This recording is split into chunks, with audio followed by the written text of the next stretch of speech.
का how to manage returns in Amazon, Flipkart or any other website. See, Jackie, the thing is that there are in every website, in every portal, wherever you are doing business, returns तो आएंगे ही आएंगे। 15%, 20% return तक आते हैं। जैसे जैसे कम होता जाता है रेशियो 10%, 8%, 5%, वो आपके लिए उतना बेटर रहेगा। तो इतना तो रिटर्न आते हैं। अब इनको कैसे मैनेज किया जाए? तो पहली बात, आप ध्यान इतना दीजिए अपने बिजनेस पे, क्वालिटी चेक पे, क्यूसी पे, कि आपके रिटर्न ही नहीं आए। रिटर्न आते क्यों है? रिटर्न, सबसे ज़्यादा रिटर्न जो आता है ना, वो आते हैं साइज इश्यू की वजह से।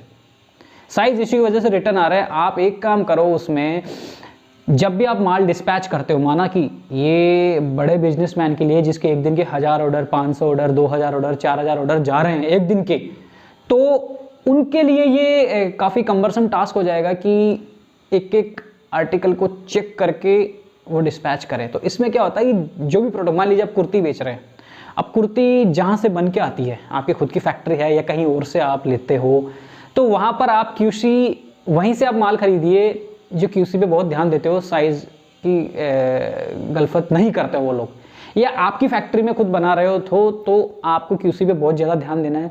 क्यूसी पर, क्वालिटी चेक पर खर्च किया गया थोड़ा सा पैसा आपके पता नहीं कितने रुपए बचा सकता है। ठीक है, तो ये चीज़ का ध्यान रखो, तो फिर रिटर्न्स आएंगे नहीं। और एक क्या होता है, जिसके मान लीजिए कम ऑर्डर आ रहे हैं, कम ऑर्डर मानता हूँ मैं 50, 100, ये ठीक है, इतने एक अच्छे ऑर्डर है, कम भी नहीं करना चाहूँगा मैं। ठीक है, इतने ऑर्डर किसी के आते हैं तो उसको क्या करना पड़ेगा, एक बंदा बिठा दो, ये 2, 4, 5 हज़ार रुपये का जो भी एक बंदा बिठा दो, वो सारे माल को चेक करेगा, सारे माल को चेक करेगा, खोल के आगे से पीछे से साइजेज उसकी मेजर करके फिर भेजा जाएगा। तो आपके मान लो कि 60-70% रिटर्न आना तो वैसे ही कम हो जाएंगे। So this is how I use to और and I manage my returns. तो this is the only way. ठीक है, तो आप इस तरह से ध्यान रखो, माल भेजते टाइम भेजो, गलत माल मत भेजो, इन सब चीज़ों का ध्यान रखो तो आपके रिटर्न्स नहीं आएंगे। सो दिस इज हाउ आई